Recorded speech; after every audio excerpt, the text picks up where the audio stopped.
Disclaimers.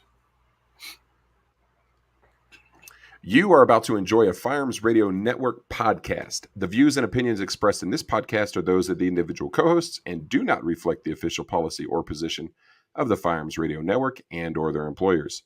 Viewer discretion is advised. This is especially true on live shows. If you like what we're doing and would like to help support the show, visit patreon.com/afteractionproject. If you'd like to throw us some free support and appreciation, we would greatly appreciate a 5-star review on iTunes. And tonight's episode, just like every episode, is brought to you by the Firearms Radio Network and the Range Buddy app. Be sure to check out the other great podcasts on the Firearms Radio Network by visiting firearmsradio.net. You are about to enjoy a Firearms Radio Network podcast. Tonight, we are joined by Tyler Thorpe of Synergy Training Group, and we will be discussing his functional pistol course. And I think I screwed up your name there. It's my normal deal. I usually mess up the easiest names to pronounce. So my apologies if I did. And then Tanner is the student this evening. We'll be reviewing that functional pistol course. Let's get into it. Tyler, introduce yourself to our listeners. You were on as a student previously. Talk to us about your path to becoming an instructor and a little intro on what the functional pistol course is. Okay. First off, thank you so much for having me.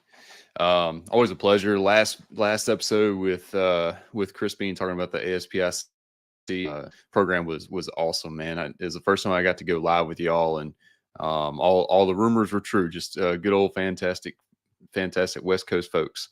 So let's see who I am, where I got started. So my name is Thorpe. I was born and raised a little small town called Redwood, Mississippi, just north of Vicksburg. If anybody's a Civil War fanatic, the Siege of Vicksburg, that's same area. Grew up doing the old normal country thing, hunting, fishing with my grandpa, working out in the fields and things like that. So I got my start teaching, believe it or not, at the age of 14 as a math tutor. And then not long after that, I was doing a little bit of saxophone tutoring as well. Not near as much as the math. Math was the most common thing. And then I even did math competitions in Alpha Theta on to win a couple awards and whatnot through my high school years. And so, typical band nerd that also did the math thing. And then signed up for the Army at 17. Both my folks were law enforcement. My grandpa was the Army. So that was just the natural next step of life, right? And never did anything notable, messed up my leg and AIT and just kind of med-boarded out. It's just an unfortunate ordeal there. So never did anything noteworthy or fun. Got to learn and see some cool things, but that's about it. And then my dad died not long after, actually the night after I got discharged and got home. He died in the line of duty. And so that changed life extremely. You can only imagine the dark past you kind of go through in life on that when your family, has a bomb put in the middle of it. And I finally found my way a few, 7 or 8 years later, stopped being a butthead and all that. And in between there, I was in and out helping a guy named Rodney May teach classes and compete and whatnot. And then my mom was the first warlord woman instructor in our state, and she was our USPSA state coordinator for a while. And so I got a lot of in and out experience doing that on, while just off doing my own thing, working, whatever. I was typical rebellious 20-something-year-old, couldn't tell nothing. And so got my USCCA certification back in 2017 or 16. I don't remember. Anyway, so did the typical enhanced carry permit classes. In the state of Mississippi, we're a constitutional carry state, which means you ain't got to have a permit to carry a gun. But there are a couple of stipulations, limitations, and you can alleviate those limitations by taking our enhanced carry class, which is just a simple 8-hour class. You can either use the NRA program or the USCCA program. Either way, so did that thing, and then eventually, after I thought I had learned enough from Rodney, I started doing my own thing. And I didn't realize that I didn't know nothing about nothing until I really started digging my heels into a lot of the other instructors and programs that are going on out there. And while, Rodney has done a lot of successful things in his own right, he was one of the OG team SIG shooters back in the gray shirt Team SIG days with Max Michelle. They used to train together weekly. and go to nationals and whatnot together. And then he had many law enforcement, SF, SWAT teams, FBI, CIA contracts, helping those guys out in training. I'm helping build shoot houses and whatnot. But anyway, so it was a very small style of teaching that I did. I didn't realize there was much more than that. So anyway, fast forward, that I started taking my teaching a lot more serious in the past 2 years with the help of folks like Riley Bowman, Tim Herron, John Correa. Went through the ASPIC program last year, cohort 5. I did Brian Hill's deliberate coaching this year back in June or beginning of July, I believe it was. Ended up winning top shot and top coach as well there. And then did the active shooter instructor from Ed Monk. So now I'm actually taking it serious, and I'm not a hard-headed 20-year-old something punk. That now that I can actually learn things and retain it better, I'm seeking out even more things. So this year and last year both has just been a big training year, and I just hope to keep passing on that knowledge to my students as well as expanding my own knowledge. You said explain functional pistol. Well, functional pistol technically hasn't happened yet. Tanner here took my RDS pistol class last year, which was a class that me and my teammate Stony Steele, yeah, that's his like actual government name. His son's name's Jackson Steele, and his wife's name's Cat Steele. So like they got the coolest like superhero names there ever is, and like their actual government names. Anyway, we dreamed it up and kept tweeting, and it was always just been a 1-day class. And I've always felt rushed. All right. I've always felt like I couldn't give the students, we both felt this way, couldn't give them the nuances and the attention to each concept and principle we were teaching that it really needed. So earlier this year, I made the decision to start creating it as a 2-day curriculum. And I did one test run out in Washington State back in June with some guys. And so the official one will actually be in North Alabama outside of Huntsville, October 14th and 15th of this year. And that brings us up to date. Perfect, man. I want to dive into a bunch of that stuff, man. Talk about the saxophone tutoring that you did. Before we get into that, though, I want to give Tanner an opportunity to introduce himself to our listeners. Tanner, talk to us a little bit about your shooting background and how you linked up with Tyler. All right. So first off, I want to thank you again. Thank you, Tyler, for inviting me out.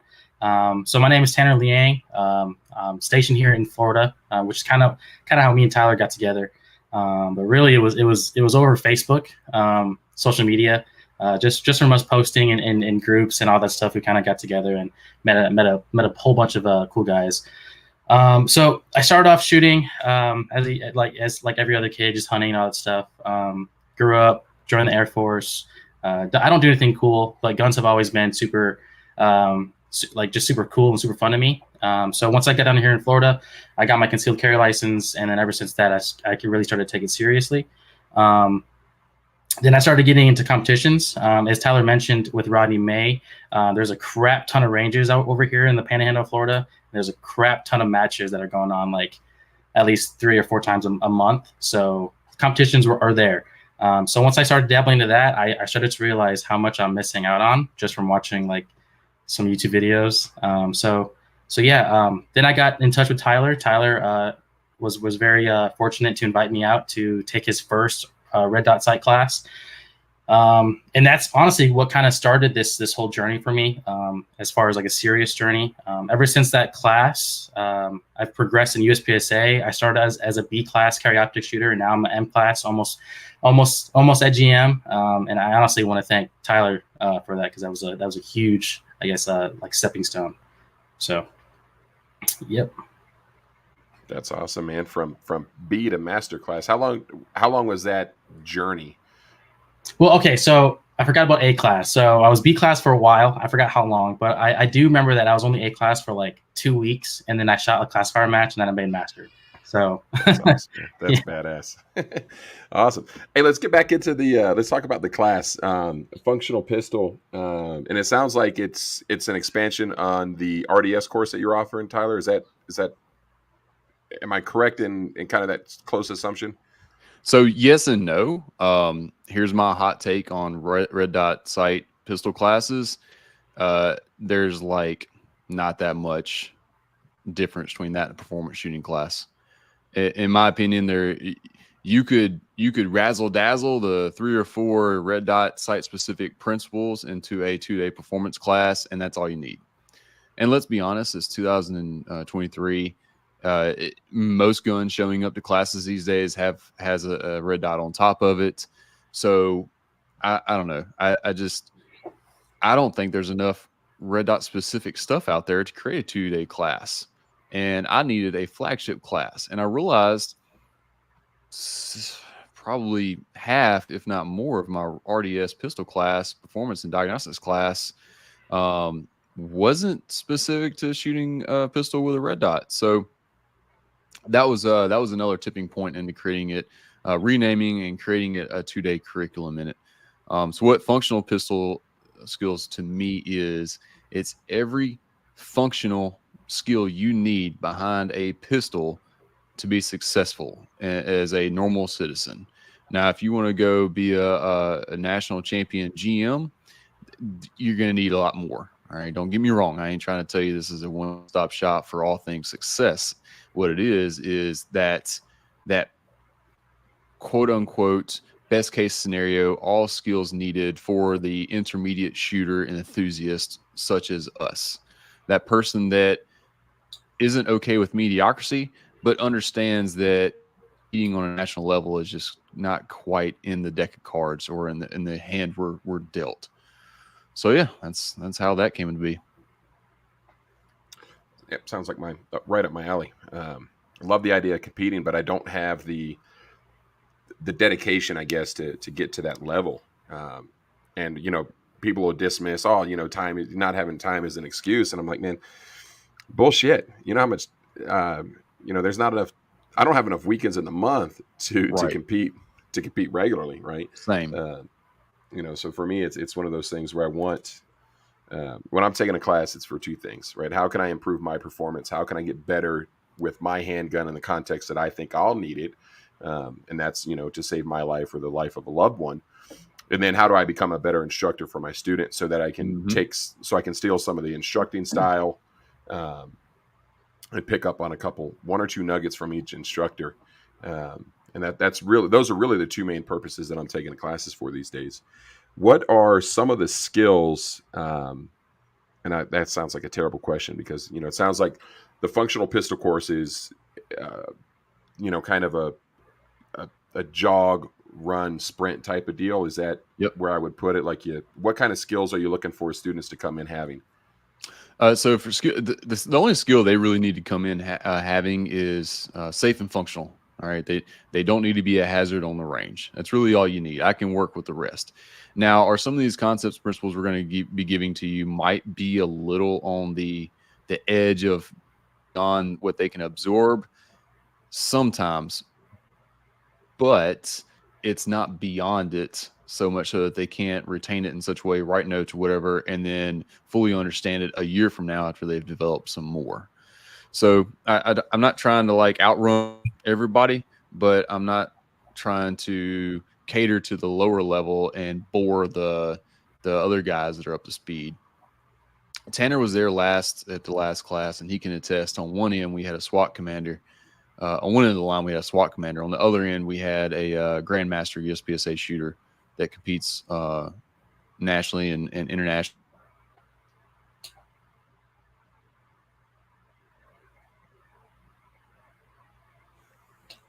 Tyler, you froze up on our end. Are you there still?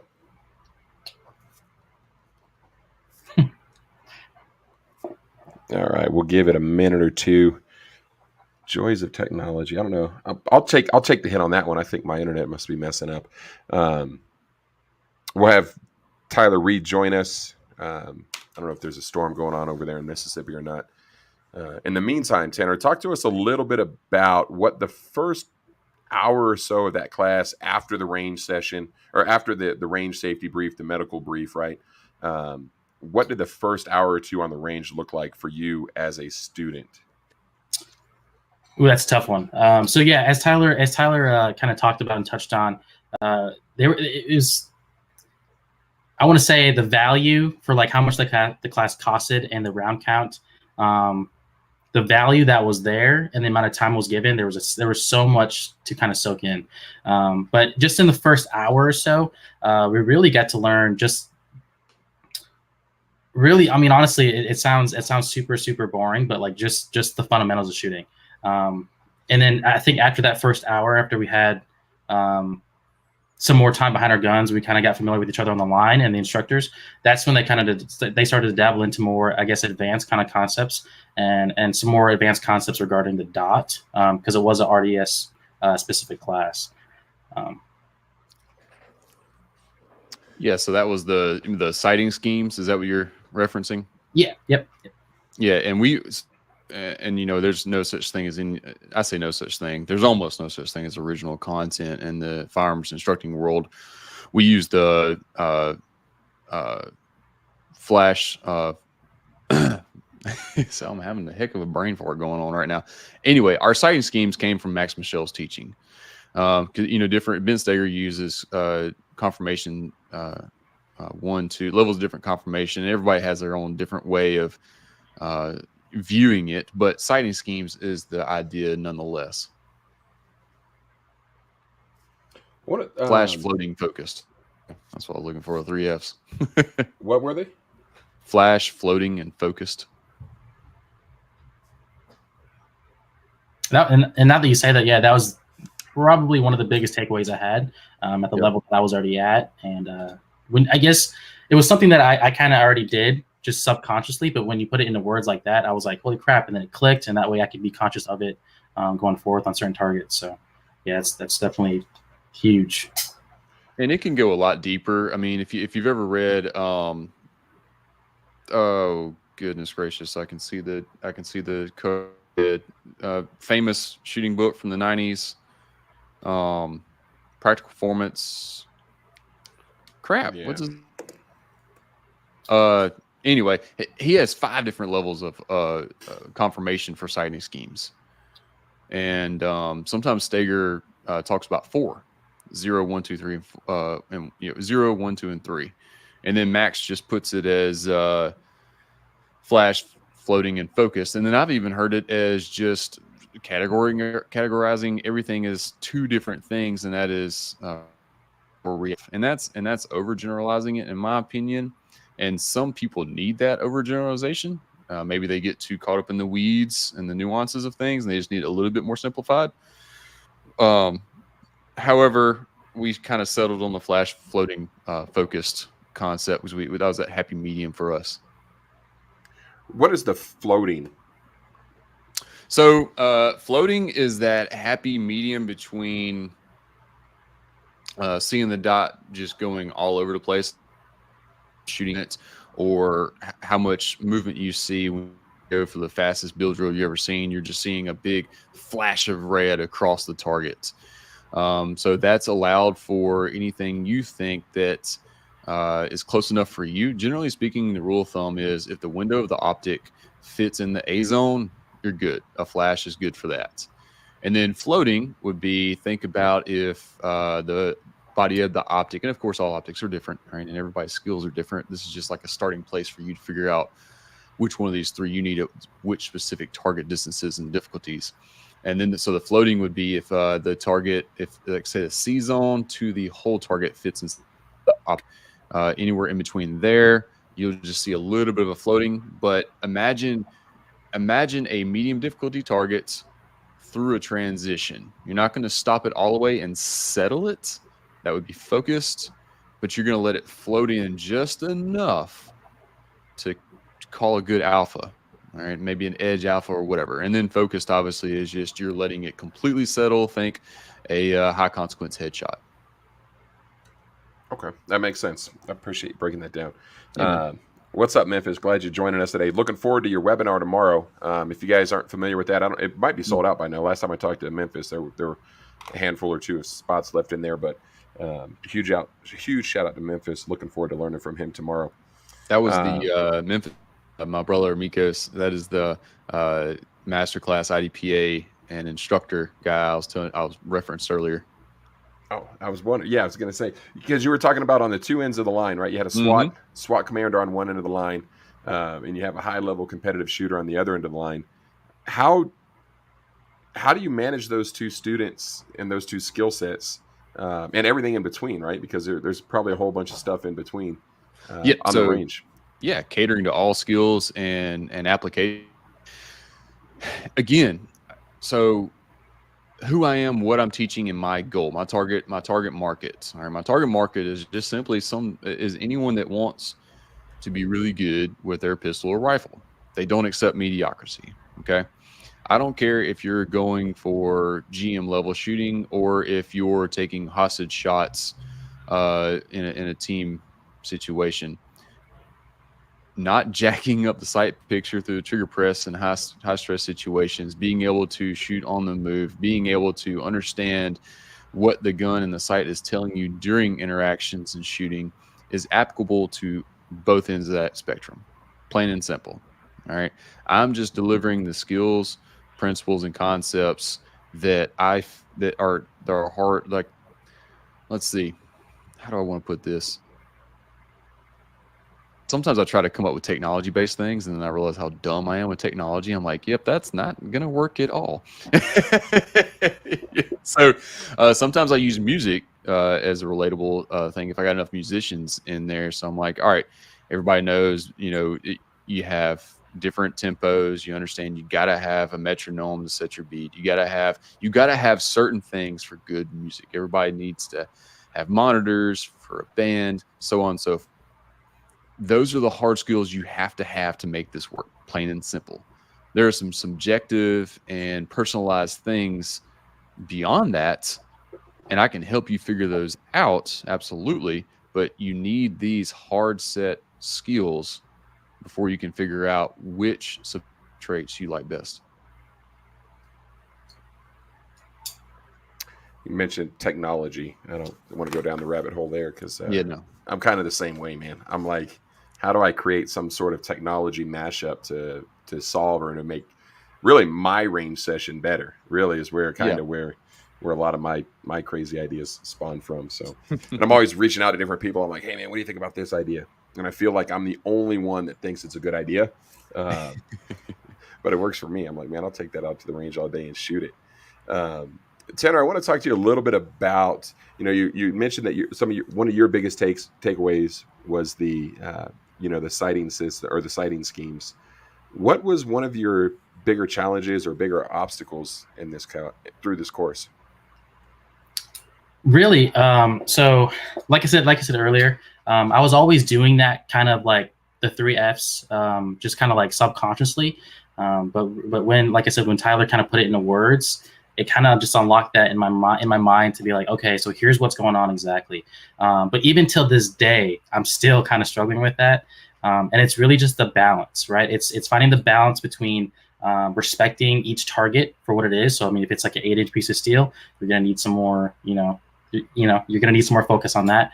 There's no shoots involved, hard covers involved, all that kind of stuff. And I've always caught myself in the class and to this day on stages and all that stuff, just not finding not finding the balance, not staying in the moment, present enough to understand like this is kind of where your limits are. And so I think like as a student and like always progressing and always evolving, just understanding the balance of what you can apply to every target. So that was definitely the biggest obstacle during the class, and still to this day is still a huge obstacle for me. Where do you think that obstacle? I'm trying to in my mind is clear how to ask this question. I'll come back to it though, because right now I don't know how to actually spit it out on camera for you. What were some of the obstacles that some other students were struggling with? So just from my memory, a lot of people had just troubles, I guess, trusting their sights. A lot of guys were talking about, there's too much dot movement, or my dot isn't steady enough. and I think that was just a huge hump to get over, especially for guys, going to I guess a red dot site specific class, and they're so used to having irons that they want their dot to be like irons.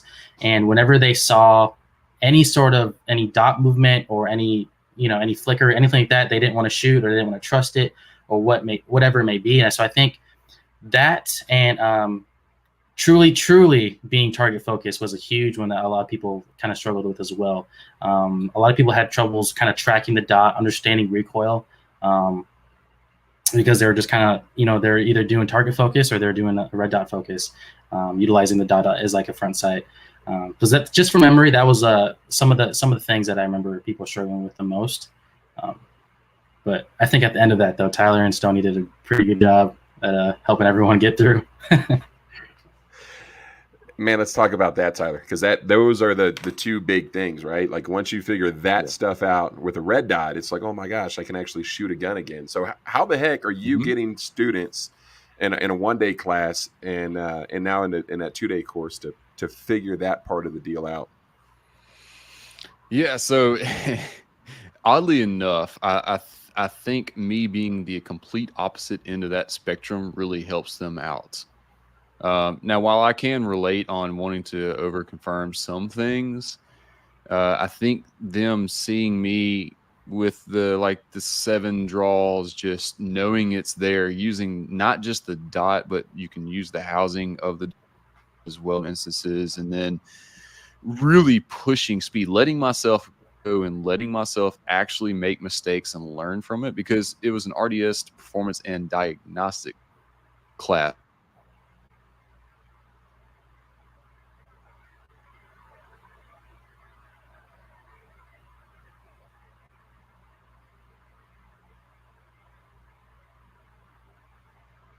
All right, we'll see if he comes back. I know the last time, as soon as we kicked it back over to you, Tanner, his video came back up. So yeah, we'll do that. No worries. This is the fun thing about doing a live stream and then a audio only version of it is we get to cut all this crap out, and then all of our listeners will have no idea we were having some connectivity issues. Just like my shooting videos. Man, so I had to shoot a bunch of videos for my Range Buddy app, and I'm sitting there and I'm like, I went out in a couple groups. I'm like, hey, what video equipment are you guys using? And I brought out a DSLR, a couple GoPros, and I ended up just using my iPhone and a GoPro. And I was like, man, that was fine enough. That was plenty perfect. Yeah.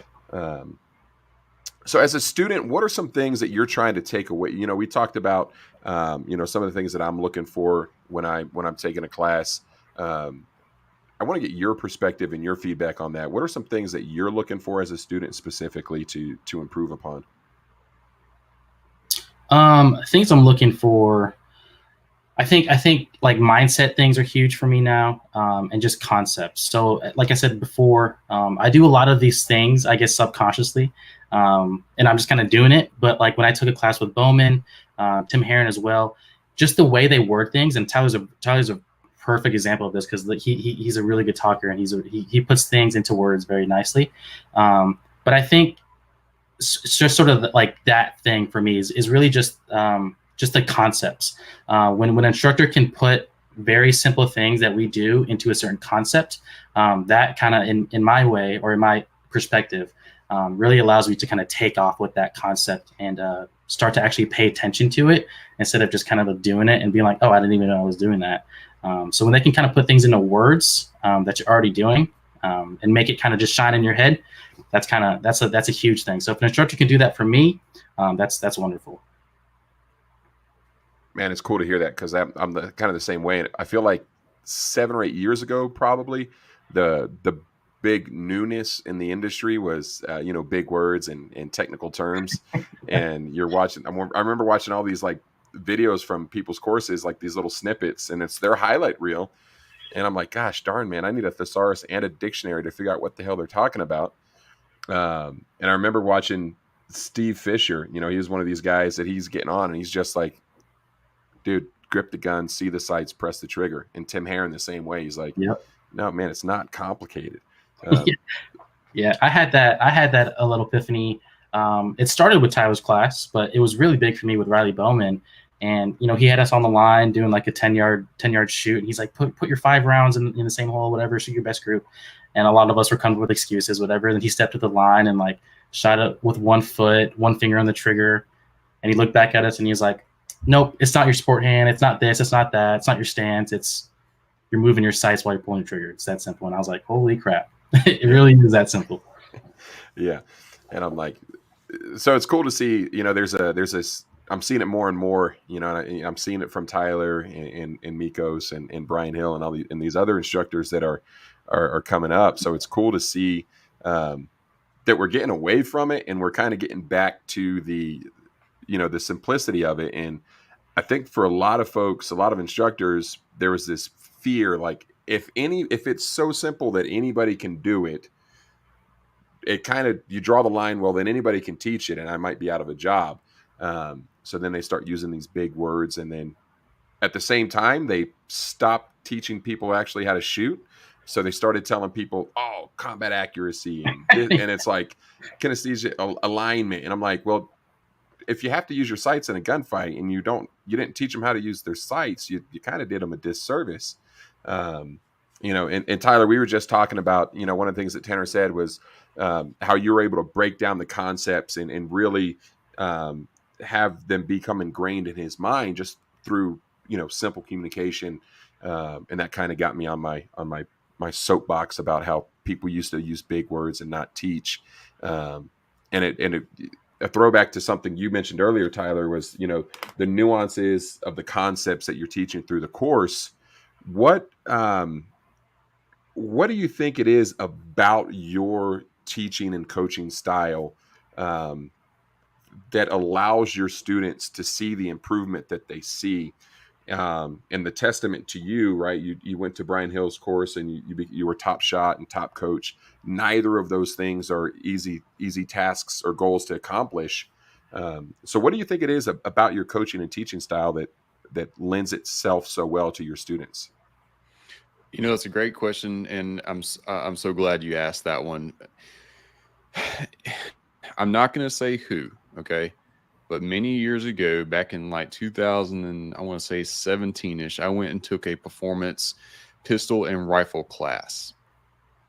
And the dude could shoot his butt off. He was a grandmaster. Been there, done that kind of guy, right? Like, he knows his stuff. He couldn't communicate it at all.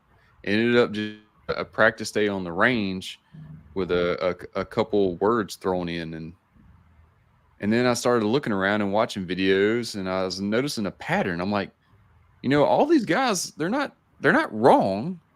They just ain't communicating it well. There's a disconnect between them and the students. And that's not to say they're not a bad shooter or anything, because they're great at what they do. Okay. All right. A lot of these guys are teaching off of experience, but their experience is doing the thing. Their experience ain't in teaching, coaching. Like I said earlier, I was a math tutor at the age of 14.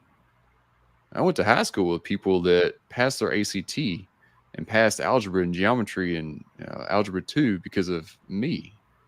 And I don't say that to gloat. I just say that because that is one of God's natural gifts to me. And through my professional years, I've been in corporate management. I was a bank manager, believe it or not, go for some time. And one of the things we did, biggest bank in the Southeast, Regions Bank, believe it or not. Excuse me. And one of the things we did, all management did it first as a trial run, and then we put it out to all employees. And this thing called Clifton Strength Finders. And what it does is it allows us to see what everybody's strengths are so that we can cater our teachings to them, because everybody receives information differently. Everyone gives information differently. All right. Say I'll say this. My top 5 strengths were relator, communication, belief, analytical, and let's see, relator, belief, analytical, communication, and something else. I can't remember the 5th one. But you can see how those, the ones I just named off, would create someone that can, and I hate the phrase transfer of knowledge, brings back terrible videos in my head. But you can see how that really does help me get on a level playing field with who I'm trying to coach and teach, and in such a way that they feel comfortable with what I'm giving them, and they trust me with it at the same time. So not only am I just naturally really good at delivering analytical, and I can analyze everything I see, just because you can ask my wife, she hates it how I literally don't notice any, like, there's nothing that I don't notice. It's only to a fault at times, really, but it comes in great for coaching. And then I relate to each person where they are and make them feel safe in the environment that I am giving them. We're on a shooting range. There's a controlled explosion going off 18 inches in front of your face. I don't care how desensitized you are to it, you're still going to have an autonomous physiological response to that. I need to make sure that you know that you're in a safe place where you can fail comfortably. And I'm going to help you through those failures. And we're both going to come out the other end being much better people from it. So that's in a nutshell, that's your answer. Yeah, man, it's the old, what is it? Those who can do, those who can't teach, that whole, line or whatever. And it's like, well, hold on a second. And it's funny you mentioned it. Like you have a GM level, you have a grandmaster level shooter, and he just can't convey the knowledge. He can't transfer that knowledge to his students, and that's not uncommon, right? I think there's this assumption that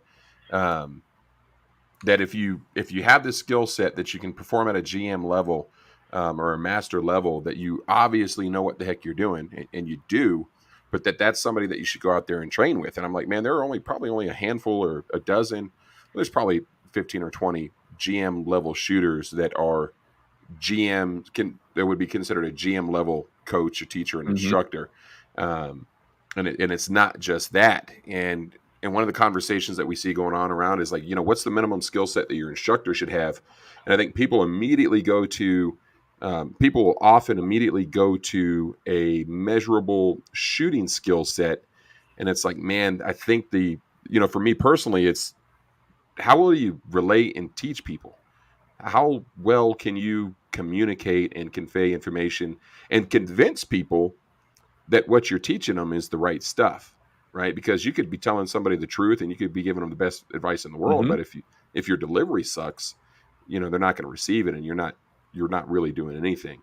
And it sounds like, it's obvious that you have a nice marriage of both of those things, where you're a high performing shooter. But more importantly, it sounds like, Matthew, he had a comment, he shared a line with you twice as a student, and it's your level of passion to the sport and shooting that makes it that much easier and exciting to learn from him. And then I've never heard Matthew say bad things about anyone. First off, he is such a kind person. Right.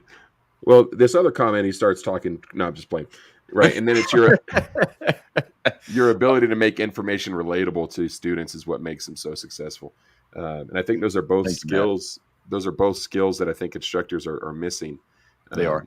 I took a 2-day course years ago. Andy and I, we drove 6 hours up north to take this course, paid a few $100s, spent the weekend with an instructor, and I'm on the range for 15 minutes. And one of the AIs is like, I can't teach you anything. I'm like, well, shit, man, my money's spent just as well. I sure would like to go home having learned something or becoming a better student. And the lesson that I took away there, and it's something that I try to impart in all of our new shooters, is, there's a chance you're going to sign up and take a class with an instructor that doesn't know how to teach you something. So instead of just spending a day or 2 days on the range, really wasting ammo and time, you should be able to self-diagnose and self-coach you through some stuff. At least be able to look at your target and try to start to get to a point where you know what you're messing up, right? So I spent 2 days just kind of self-diagnosing, and that's really when I think I started to have a just kind of real rudimentary understanding of how to call my shots. But if it weren't for that, I would have just, shot 500 rounds downrange for the hell of it. And I'm like, man, what a disservice. And then I'm like, man, I really hope nobody else on the line heard you say that, because you Right. immediately lose confidence with anybody else. Exactly. It's like, man. Or you were an instructor back then, right? Yeah, I was teaching. So it at the bare minimum, you were also absorbing and observing how the instructors were handling themselves, the things that they were saying, and watching how those things were received by the other students. Yeah.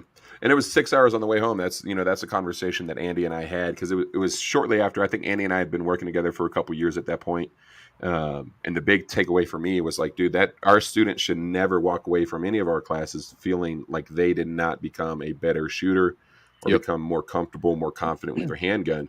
So we got some stuff that we would like not to do. Andy ended up pulling a shot and putting a hole in the instructor's truck. So we still give him shit about that every now and then.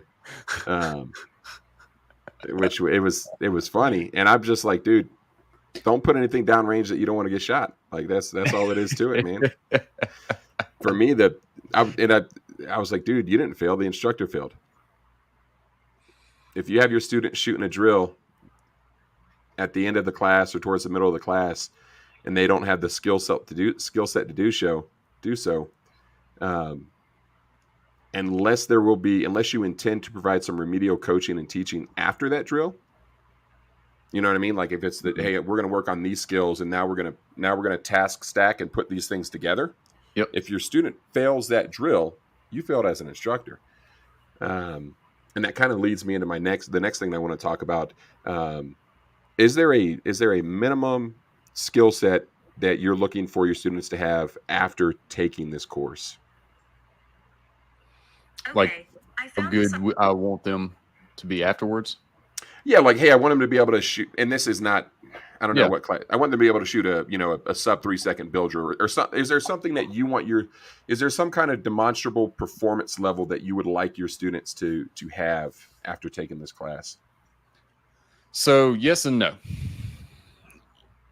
After the class, within a certain time limit given with their practice sessions, I would like to see, and of course, every shooter develops in a different way. I get really good at something, plateau really quickly. Other people's plateau immediately, and then jump to the heavens, if you will, with skill. So it very much depends. But yes, a few weeks, couple months after they've taken the class, which is when they really start to see these concepts, principles, and applications actually being applied, and they're seeing the fruit from it.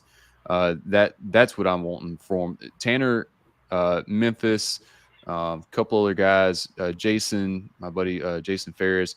Those are all prime examples of guys that took the class, and from pre to post test, they may have only had like a performance, which, let's be realistic, a 1% gain and a gain in a 24-hour is well within your error rate. So it's negligible. But for them to have 10 to 15% performance increase in the next 3 months because they're able to have some time on task, revisit these concepts, principles, and applications, and actually put them to the test and apply them in matches or at qualification day or what have you, that's where it's at. That's what I'm looking for. And that's what I damn near guarantee from these classes. Again, I'm not trying to sound condescending or anything like that, but like if you'll dig your heels into this stuff and you really put the work into it, I'm not giving you a bunch of fluff that sounds good and sells cool, because I marketing and I couldn't sell a heater to an Esco. All right. But if you do what I give you, you're going to get success. There's just, you can't not. There's definitely no way you're going to get worse. Couldn't sell a heater to an Eskimo, man. That's awesome. And I mean, it's refreshing to hear, though, because through the conversations that we've had on this podcast, I've had a pretty big mindset shift on just some of the things that I look at and that I would require of a future instructor. And one of those is, I don't want to take a class with somebody that doesn't have some sort of test or assessment, right? Like for me, if you take a class where there's or accuracy standards is, I guess, a better way to phrase that, because before I would think, oh, there has to be an exit test. And it's just kind of what you mentioned, right? Like, it's, hey, you just spent 2 days on a range. Of course, you're going to shoot better than you did, cold the first day. Like, that's a no brainer. But then it's kind of shifted to where, hey, I want my instructor to hold me to a certain level of accuracy or speed standards, because that lets me know that, hey, the instructor is actually kind of stress tests what he's doing or what she's doing. Because you have if you have the confidence as an instructor to say, hey, we're going to see improvement here, you're going to become more accurate, you're going to become faster, and that's really what they're striving for. It lets me know that, hey, the stuff that they're selling me is worth buying. If I'm just going to sign up and take a class and I'm going to be supervised as I shoot some drills, man, I don't have the time or the money for that.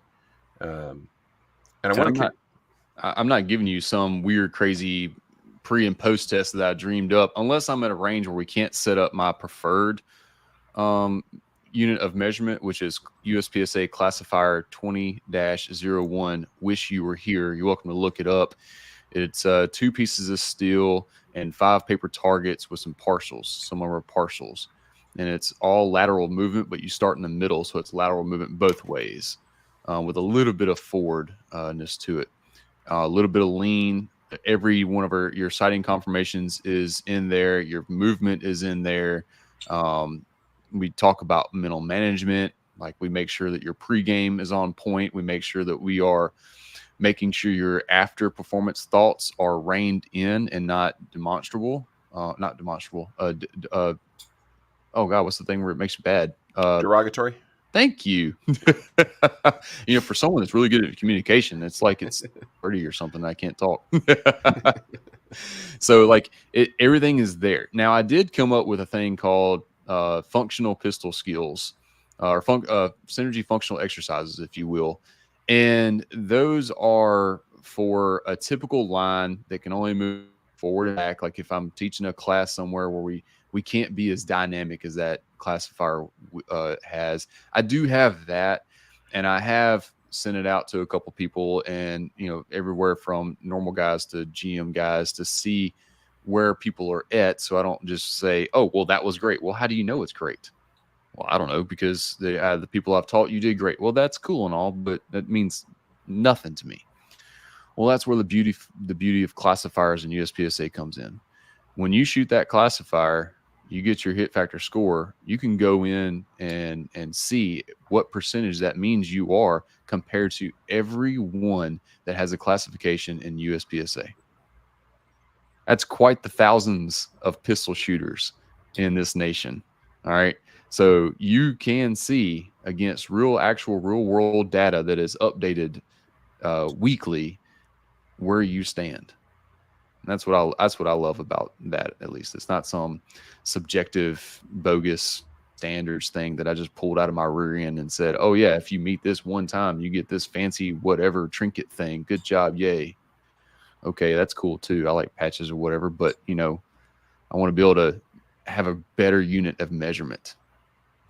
That makes sense, and that's really where, for me, that I see a huge benefit of the USPSA classifier system for that same reason, right? Like, there's no subjectiveness to it, right? Or objectiveness to it. You're good or you're not. This is where you rank, and it really doesn't leave any room for interpretation. Exactly. Tanner, I want to kick it back over to you. I want to talk a little bit about some of the drills that you guys shot in that class. What was your favorite drill? What was your least favorite drill, if you can think back and recall a couple of those? All right. So favorite drill was definitely, and this is when I had that the 3 Fs kind of epiphany moment. It was a draw to an open target at like 3 or 4 yards, transitioned over to a piece of steel at like, I think it was like 15 or 12 yards, and then come back to a partial target with a no shoot, and then you do that again reversed. So that was that. I think that was my most favorite, just because it allowed me to really open up and trust my sights, trust my vision, not over confirm or under confirm anything, and just shoot. kind of apply what they taught earlier, and just like, hey, let's do this in motion now, and let's see what happened. And I had some pretty good results, and it was really interesting to compare to the other people in the class. It was his favorite because he won it. Pretty good results. He blew everybody's scores out the water on that thing, forwards and backwards. But, I mean, credit to you though. The one that I didn't like the most though was I think it was like a KYL rack. This is on Tyler's like spinning plate rack. Yep. And I think the biggest thing for me though, the reason why I didn't pass or didn't do good on it, whatever, or why it was so challenging for me was because my mental discipline was just not. It's still not there, and it's like an uphill battle. But that's kind of the thing that drill kind of exploits was how well can you mentally stay in the moment, mentally control what your finger's doing, what your grip is doing, and just apply the certain the fundamentals of shooting into this drill. And it's literally just it's just like I don't know what the plate size is, Tyler, but I mean you just shoot 1 for 1, and if you miss, you're out. Yeah, it starts off with a 6-inch, then it's 5, 4, 3, 1, and we did it at what 15 yards? I thought we did it at various distances because there was a couple tie breaks, but yeah, that was fun. Yeah, we did it at the 10. That's right. And the 3 people that passed that one, we backed them up to 13 or 15 and tried it again. So you got to go 1 for 1. Yep. There's no makeup shots, nothing. If you've seen my pudding patch, you know I like the whole no makeup shots thing. In some aspects at least, but it's very challenging, especially when you get to like that 4th one and you made them all. You're like, heck yeah, and you get overconfident, and you disrespect that trigger press on that 5th one, and you straight up miss, and you're like, oh crap. It happens. Well, and I really appreciate too that you guys made it kind of like a friendly competition. Because that really put the test on it, because all day long you're having a good time with people on the line that you may know or may not know, and you're getting to know. But then now it's like, hey, if you win this, you get a box of ammo, or you get whatever from here, or whatever. Like this, there's something on the line here. So it was fun in that aspect as well. But yeah, that one kicked my ass. So. What do you think? Why do you think was harder for you to control the mental aspect of that compared to to that first drill you referenced? Honestly, I think I'm kind of like Tyler, and we're kind of speed mode. When we're kind of allowed to open up, I think that's kind of like our safe zone. But when we need to dial back and like really, really apply our mental strength and mental discipline, at least for me, that's kind of just where I start to dial back. I don't know. It's just it's like I said, it's uphill battle, but it's definitely difficult. Tyler, is that something that you see often? It's one of those things where it's Tanner mentioned that speed is kind of his safe zone, and that's interesting because I haven't thought about it before, but those are the two wolves or lions that are competing, right? It's speed and accuracy, and there are some guys on the side of the fence that they're accurate as hell, and then there are other dudes that are fast as hell. Is that something that you can kind of look back on your class and your students and you can say maybe that's part of the deal? Is this guy is an accurate shooter, but he can't shoot fast? He could, but Yeah, absolutely. And Brian Hill talks a lot about this, and the way he verbalized it to my head the things that I've seen on the line, and now I have a new way of looking at it as well. So shout out to him for changing the way I look at it as well. And you got to talk to those people differently. An accuracy first person is a cautious person. Trying to teach them predictive shooting is going to be one of the most difficult, yet one of the most rewarding things. Once you finally get them to break through that mental barrier of opening up and trusting what they've already melanated and learned, oh man, they're dangerous. Absolutely dangerous. But on the other end of the spectrum, people like me that have zero patience for anything, it seems, and want to, run blitz on everything. If you come tell me to slow down and get my hits, you're just going to aggravate me more. Maybe give me some tips and tricks on visual patience and visual focus. All right.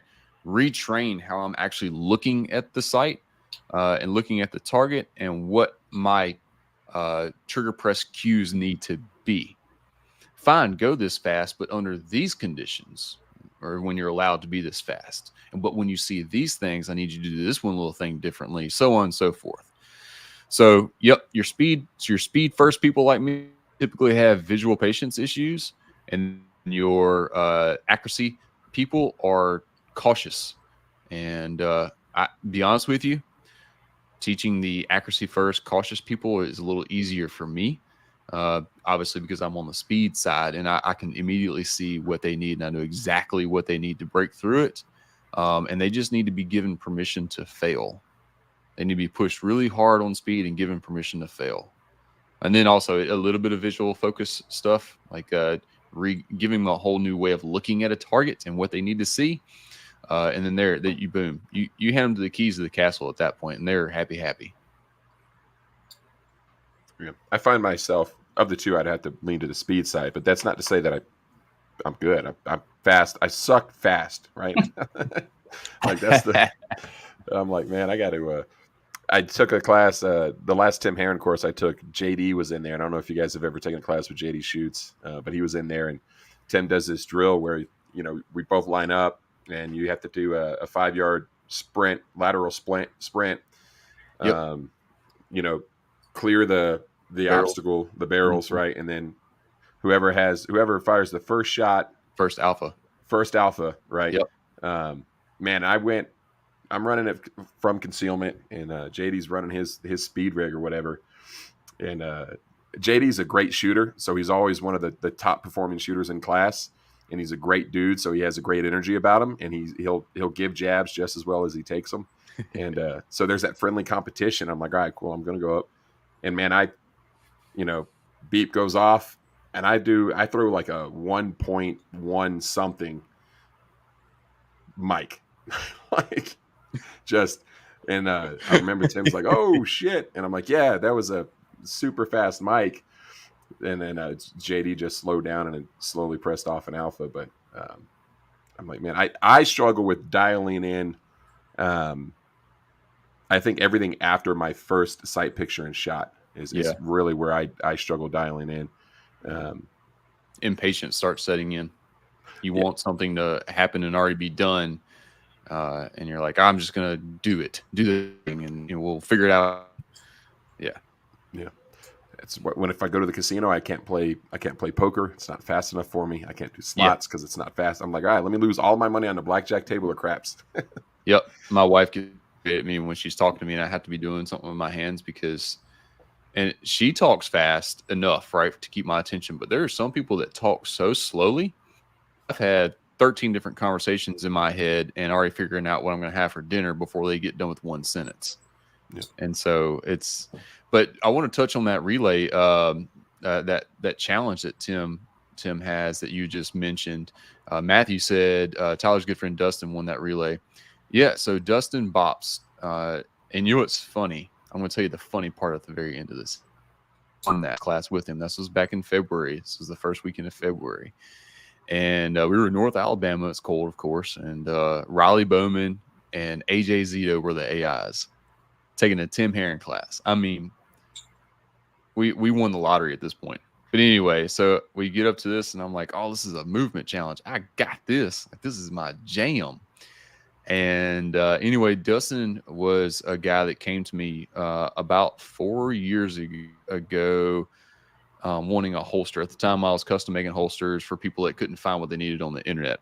It had a railed Colt 5-inch railed 9mm, and he needed just a general use outside the waistband holster. And I was talking to him about shooting competition and whatnot, and I got him to let me make him a holster that would be suitable for USPSA. Hooked him up with a couple mag carriers and all that. He shot his first match and ended up second from the bottom. It's funny. So he takes some of my classes, becomes part of Team Synergy. And I can tell you right now, I can't remember the last time he didn't win a match. Like, he went on to win state champion last year at our state championship, and so on and so forth. He's been an MD for quite some time now. Like, he went from 0 to hero basically overnight. And all right, I think part of that challenge at Tim's class was the person that I took under my wing and trained. And this, by the way, this outside of my teachings, Tim Herron's class was his only other professional class he's ever taken. Anyway, he won that, and I was eliminated out in the first round. Very first round. Dude, I was so mad at myself. Like, I remember going into a total mental slump for 6 hours from that, man. My ego took one hell of a hit. I felt like I was like the scum of the earth, worst instructor in the world, that I got eliminated on my first round on something that I teach. I'm like, this sucks. I'm going home. Just run every class or every drill with your carry gear, right? That's what I do. Yeah. I take a class with my my Glock 48. Oh, yeah, I lost because I was running from concealment and he was running from open rig. Like that's to give myself an excuse every time. But no, that was awesome. Tanner, what was your?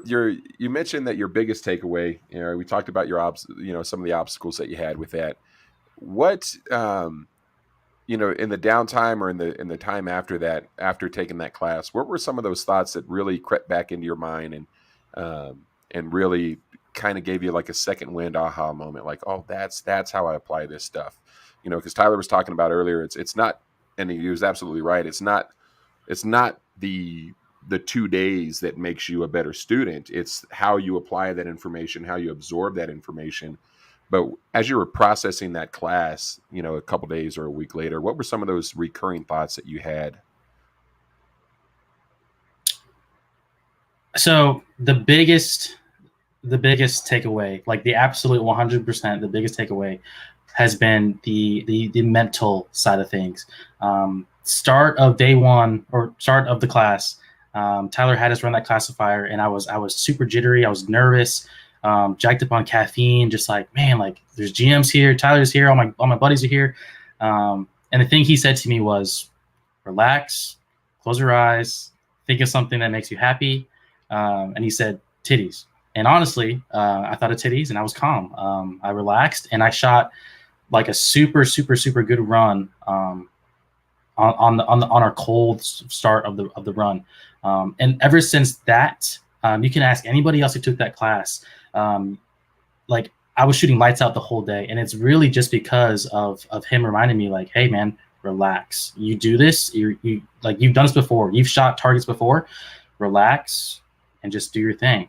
And ever since that, I've applied that to every single stage, every single match. And the times that I don't apply that, I don't do good. The times that I do good. So I think that's probably the biggest thing I can say that I took away and that I still apply months and months after. It worked. 100% worked. That's all I gotta say. Everybody I have came up behind and whispered that into their ear. It has worked. It has not failed me yet. That's awesome. That's Matthew threw up a great comment. Tits get splits. Tyler probably. That's it. That's awesome. Oh man. So we had Mikos on, and he had mentioned the same thing. So there might be a secret there. Yeah. He won. He was in that class, and he actually won top shot that day. Oh shit, that's awesome. Yep. There was a believe it or not, the award. He actually won the Top Duck award because Top Gun Maverick had just came out, and then there was an inside joke amongst the Facebook people about ducks and a challenge and things like that. So, unbeknownst to everyone, I ordered this little rubber ducky that had aviators on, a gold chain, a hat, an AR-15 strapped across his chest, and the hat had the little fins on top. You know what I'm talking about? And yeah, that's awesome. Gave it to Mikos as the Top Duck award. That's awesome. What are some other tips that you have, man? Because I'm a big, I'd mentioned it in. I was talking to somebody and I mentioned it, man. And I tell our students the minute that we can get you guys out of your own head is a minute that it is the exact moment that I look like I know what the hell I'm doing and I know what the hell I'm talking about. Because for a lot of shooters, the number one thing that they need to do is just stop thinking and start shooting. And the rookie instructor, when I, years ago, I would do the, the flinch, right? You would count to 10 in your head and say the ABCs. But what are some other things that you can do to get students out of their own head and kind of just trust themselves and trust you in class? So, I'm a person that likes actionable plan. Like I need tangible to do. I need a 1, 2, 3 step, if you will, time on task, if you will. I don't need kumbaya words of wisdom around a campfire. And while I do appreciate those, it takes me forever to get those through my head. Ask Riley Bowman how long he's been trying to tell me to quit overthinking things and live in the moment. And I'm just now starting to get it. Like, he'd probably be laughing right now if he's listening to me. But here's something that I'm going to personally steal from Steve Anderson. Start yourself a performance journal. All right. Not only that, but actually use it. And then once you've gotten the hang of that, I need you to find you some sticky notes or something like that. All right. And I need you to write down the person that you want to be. Right. Like, for example, I'll give you mine. I am Tyler Tharp. I am one of the best shooting coaches. I never fail my students. That's what I put on my little sticky notes, and I have them strategically placed. And that's how I start to believe that, start through that precision, if you will. And of course, that's working on me as a coach. If I wanted to do one as a shooter, it would look something similar, but with a shooting goal. Like I am Tyler. I am a masterclass shooter. My family can depend on me all the time. Safe, something to that effect. Whatever your goal is that you need to believe in, whatever you can't seem to get over that mental hurdle, you need to put that on there. And it can't be something like, I want to quit smoking. Well, then your goal is just going to keep being to quit smoking. Instead, it needs to be verbalized and understood as I am a non-smoker. All right, those are some tips and tricks straight out of Lanny Basham's book, Mental Management. That's it. Is it the mental management? Oh, man. Help me out. Oh, I gave it to Allison. I don't know where she put it. What's that book called? I'm having a stupid brain fart. Sounds about right. So Lanny Bash Management Systems is that's his website and all that. But for some reason, I'm thinking the name of the book is different. I think you might be right. I feel like I know the book that you're talking about. With winning in mind. There we go. Jeez. Yeah. Middle management must be the subtitle. Yep. So, yeah. Yep. Middle management systems with winning in mind. Yeah, you were talking about a performance journal in there. What are some things that you recommend students track or shooters track in that performance journal? How hard you're working and your wins, and remind yourself of your goals. Negative self-talk. All right. If you didn't get your sub 2-second bill drill, I don't want you writing in there, I'll get it next time. Just pick something good of the day, a good performance of the day. You're proud of yourself. Write that down.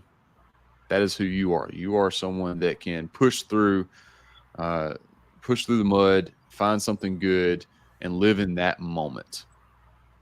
You're not just going to be a better shooter from that. You're going to be a better person. You're going to be a better husband. You're going to be a better dad. That positivity is really going to start raining through you. And from someone that was ate up with anxiety, depression, and anger issues 5 years ago, it absolutely helps, dude. I am 100% a much better man in all facets of life now from implementing that, from reading that book and actually implementing what it told me to do. Yeah, I've heard great things about that book, and I will. It gets mentioned often, and I always write it down with a little emoji of a book, like, "Hey, order this book and read it." And then I think I forget when I start editing the crap. So here in a minute, I'm going to put it in my Amazon cart and order it. You know, you're talking about tracking your performance. I want to use that to segue into a shout out for the Range Buddy app. Within the Range Buddy app, you know, it's a collection of over 130 shooting drills, all categorized and sorted out by the required target that you're going to be shooting, right? So if you go to the range with a B8 target, You can click the B8s and it'll give you a list of drills that you can shoot with it. It'll tell you how to shoot the drill. And then you can enter your performance that day. You can, the handgun that you used, the total time that it took you to shoot it, how many points you earned. It'll calculate out your hit factor. You can enter your draw to first shot time, your average split time, and the distance that you shot it.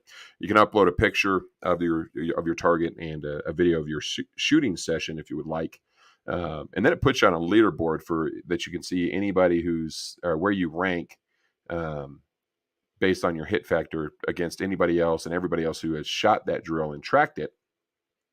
You can filter the drills out by the skills that you want to work on. So if you want to work on draw to first shot, movement, if you want to work on precision and accuracy, you can sort it out and filter it by the drills or the drills that will work those skills that you're wanting to work on.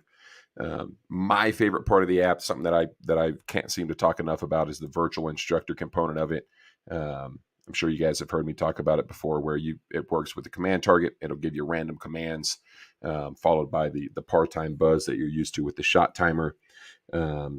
So it's a hell of an app, in my opinion. I'm a little bit biased, but if for the listeners out there, if you haven't checked it out, be sure to check it out. It's the Range Buddy app, available on Android and iOS. And I don't know. I hope you enjoy it. If you don't enjoy it, feel free to shoot me a message. Tell me I'm an idiot, but I feel like like most people will enjoy it. It's a great way to bring a little bit of fun and challenge to your practice sessions. So having said that, I kind of segue back into the course. Tyler, is there a drill that you like to use as kind of a baseline skill assessment for your students? Or for yourself, for that matter, if you want to say, hey, how am I doing this week? Yeah. One of the few times my computer decided to wig out and kick me out of here, I looked up my Clifton thing. The other one was responsibility, by the way. Anyway, so I didn't have one before. It depends on whether or not I want to see if you're good at speed, accuracy, or performance, which obviously is just both mixed together. And then you can or can't add movement depending on what your preference is. I know there's plenty of people out there that think movement for the private citizen carrying an EC gun isn't worth the squeeze. But I feel like once you've attained a certain level of shooting performance, that's the next step. That's the next natural step anyway. So I would say this: I have those synergy functional exercises that I'm debuting. You're working on that video. Super grateful for that. So that's going to air soon. You also have the pudding patch, which is just simply try to make 3 holes touch at 10 yards. No makeup shots. Simple. And then I really, really, really, when I created the precision pistol class for a local gun range training company here, I really like the 10-10-10 without the draw, because we were just working on precision stuff. I wholeheartedly believe in isolating the specific skill that you want to work on and stay in that lane. So the 10-10-10, I really, really like those. I really like 25-yard build drills as a performance metric for standing and delivering, if that's what you need. Because 6 rounds at 25 yards in the A zone as fast as you can give them to me with hit factor scoring is it's very easily measured skill. You can track it, and it's not so fast paced that you can just luck out either, and it's not so close that you can just luck out. I think 25 yards is really that make or break it distance where like you really got to dig your heels down and make sure you're doing all the right things. Regular build drills are cool. I don't know. I guess I've lost my love for them or whatever. I've kind of gotten bored of them. I don't know. Whatever. Draw to first shots, in my opinion, once you've broken that 1 second thing, all right, ditch that. Go find something else to work on. And outside of that, dude, like, I'll be honest with you, I didn't even know what the Vice card was until like 6 months ago. Like, there's a lot of these drills and things out there that I didn't even know existed until, within a year ago. So I definitely wouldn't be the perfect person per se to ask which drills are best for this or that. The the exercises you'll find in my classes are ones that I've created specifically for the skills, principles, and applications that I want you to learn. Sounds like you need to start working on the head zone build drill. All right, now I ain't 5'5" West Coast guy with a single stack. I ain't quite that good yet. I think I don't know if I said it in the last episode after or on the air, but I was like, man, it really bugs me that Tim Herron is not an asshole because he shoots way too damn good to be as nice as he is. Anytime there's a thing that goes up, he's like, all right, let me do the put and patch, one-handed, 25 yards, blindfolded. And I'm like, and he nails it. And I'm like, what are you doing? It's nuts. He really amazes me, man. His shooting ability and his always positive attitude in person is absolutely amazing. Like he is really a good steward of the sport as well. Now things we talk about in private are the same frustrations and struggles that every man has, right? But we talk about those in the confines of our own, behind our own doors, I guess, if you will. But outside of that, dude, I don't know how he keeps such a great attitude. He and Raleigh both just amaze me with their perfect attitudes. Yeah. And then Mikos, those three dudes, I'm like, yes, I gotta put them against each other so they can fight to see who is the nicest guy in the gun industry. Yep. Hey, Tanner, go ahead. I was gonna say the only time I've ever seen Mikos not smile is because I think pissed him off. Oh man, that's awesome. Tanner, I want to talk about a couple of drills that you like running in your practice or your training sessions, or really what you kind of do to measure or mark your performance. So I'm kind of the same way as Tyler. It really just kind of depends on the day, depends on what I learned from my previous match or previous range day performance, or just something maybe I might have figured out in dry fire that I want to verify in live fire. Before I was kind of misguided. So before I met Tyler and all those guys, I would really just go on Instagram and look up what the new hottest trend drill is, go out there and try to shoot it and waste like 100 rounds of ammo on it. And once I started taking these classes, I kind of understood like, hey, that's not really what you're supposed to do. You're not going to get any better at this. You might get it. You might get lucky and you might say, hey, I'm really good at it. But you don't really understand the deeper concept of it. So yeah, like I said, I agree with Tyler, kind of the same way, just really like to isolate things. But like the ones that I always come back to, probably the build drill, just because it's kind of like testing that, that speed. And then the one that I've been working a lot lately has been 25-yard partials, like draw, shoot 2 shots, and then calling them. Shot calling is something that I'm always going to be wanting to get better at. Open targets I got pretty decent at, pretty comfortable with. So now I'm starting to add in some more partials on it, and that's kind of kicking my ass lately. So so the build drill and 25-yard partials are kind of 2 drills that I like to kind of fall back on. Nice, man. All of those drills, you can find them in the Range Buddy app. I'm going to add the put and patch drill to the Range Buddy app. I should have that up and live this evening. So by the time you're listening to this, it should be in your Range Buddy app. I'll probably make it the featured drill for September, if you're good with that, Tyler. How long does your putting patch challenge, how long is that good for? When are you going to say, all right, no more submissions? I don't know, until I die, however long that takes. All right, cool. Well, be careful on who you train with, because there are some instructors out there doing some dumb stuff. Walking I say that, but you know as well as I do, when you buy patches, you have to buy like 1,000 of them to make it worth the time and money. So, yeah, I got plenty of patches. I'm working on turning this bad boy into a patch. It's a skull candy. Yeah, I don't know, skull, but you can see it's kind of a revolver themed bullets. That's actually a revolver there. That's awesome. And then those, if it comes back in focus, but those are expanded hollow points. Oh, then, cool. That's actually a revolver cylinder. So, yeah, I put that on a couple T-shirts, and I'm like, man, I need to get that into a patch, and I don't know. For sure. I don't know. So I've been working on that. That'll be my next project. So, not that I need any more projects. But, right. I might be able to go. I probably could go out and take another class or 2 a year if I've stopped giving myself all these projects, man. Dude, hopefully next year things will change. I hope to go full time teaching next year. I got some things coming up. I got invited to go help work at the Guardian conference, so I'll be heading that way. Not this weekend, but next, and then I'll be teaching at the ASP conference in Kansas. I just secured my first law enforcement agency training, so that's awesome. I hope to get more of those.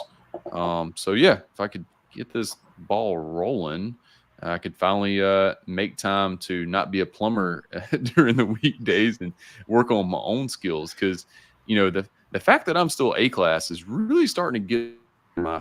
I have been 84% for like ever, it seems, and I'm kind of tired of it.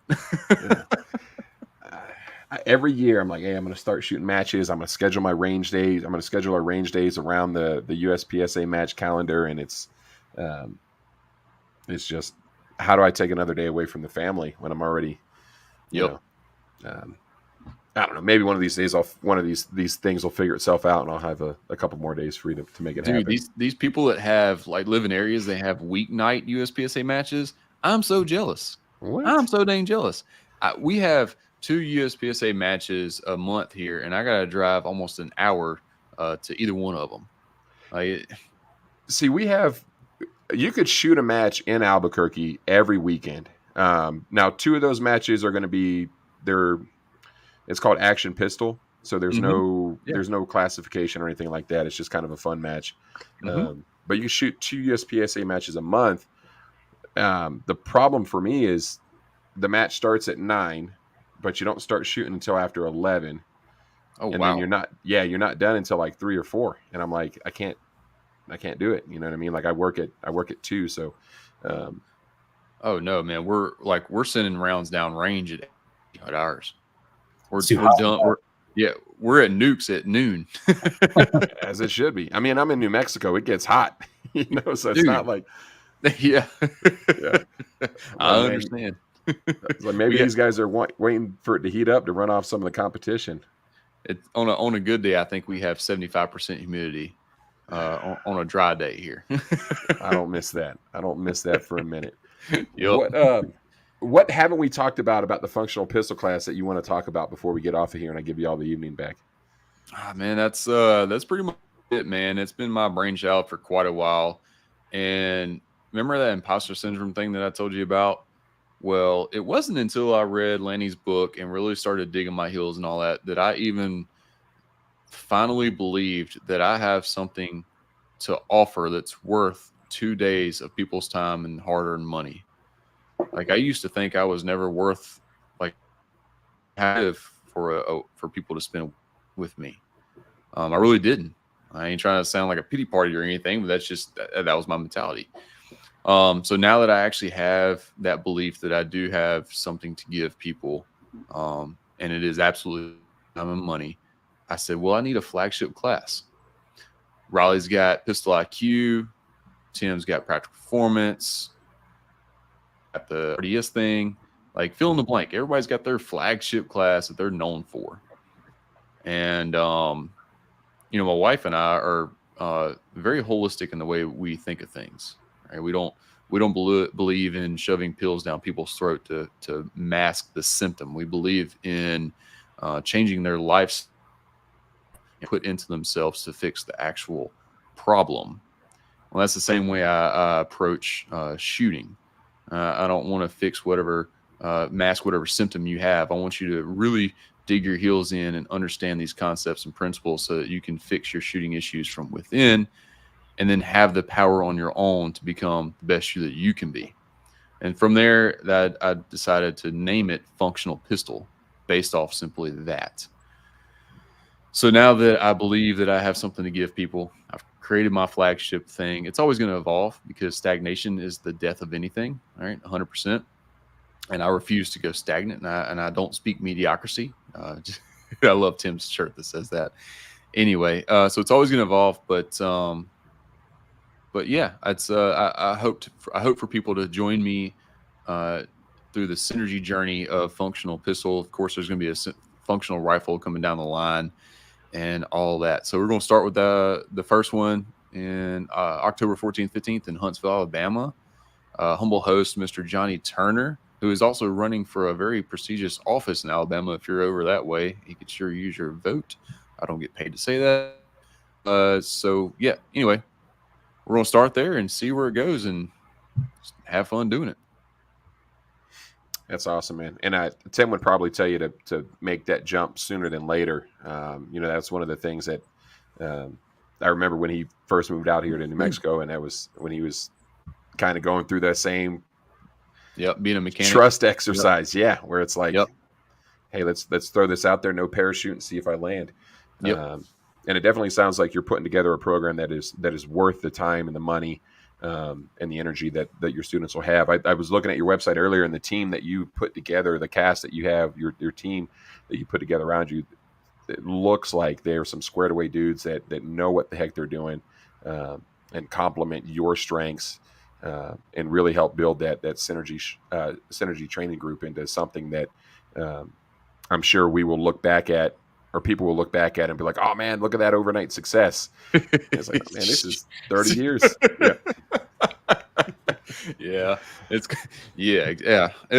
Won't that be a fun thing to look back on? Yeah, absolutely. It's like overnight, I haven't slept in years. I AI'd for Mark Smith for a law enforcement class down on the coast back in January, I believe. And that was the last month that my company name was Synergy Shooting Solutions. And so I gave him the very last Synergy Shooting little patch sticker thing I had. And he looked at me, and I'll never forget this.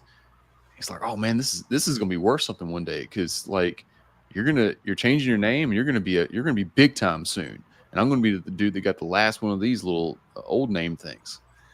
And he meant it, and it was very genuine. And it took me back, man. It was really awesome. That's cool, man. And it is. I think we are in the golden age of firearms training and firearms instructors, right? This is the, over the next few years, is going to be the last time where you have opportunities to train with the legends that built this thing, right? And then also that their first generation of folks that they mentored and they trained and really brought along, and brought their own piece to it and their own style. So I honestly believe we're in the golden age of training, and it's cool for me. I've been doing this podcast for 5 or 6 years now. And the quality of instructor, the pool of quality instructors that we have to invite onto this show has just kind of not exploded, but it's grown exponentially. Yeah. And it's through these conversations where it's like, hey, Tyler, who are you taking with? Who are you talking about training with?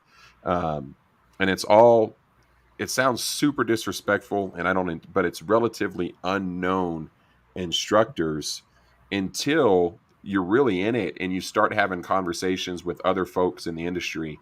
And it's like, hey man, this is an instructor that I look up to and I want to train with. And you look at all the folks that Jedi's talking about, and it's this group of instructors where it's really like they're relatively unknown outside of the core group of folks that are out there training.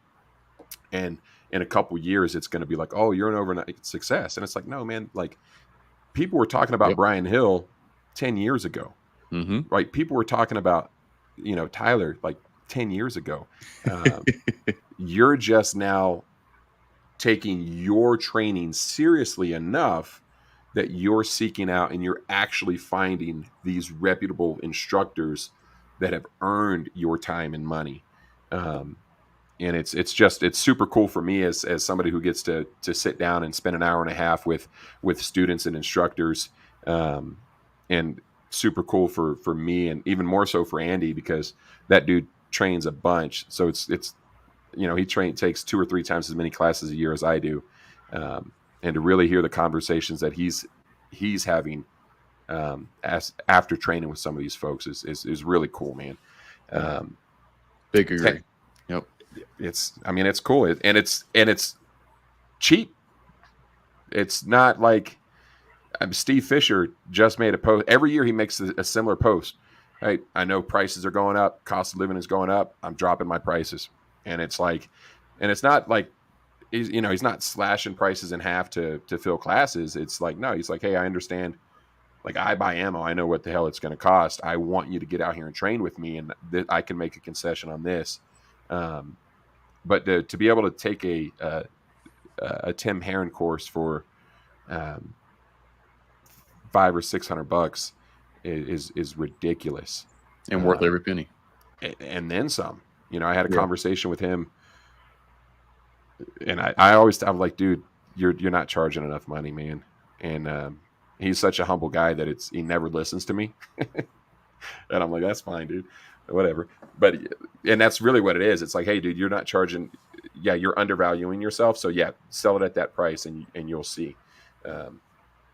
And Mikos is another one. And Tyler, when you once you start traveling the country, and even now, it's going to be like the value is ridiculous and unheard of. So, but I think I've ranted long enough. Tanner, I want to kick it back to you. I want to get some of your final thoughts.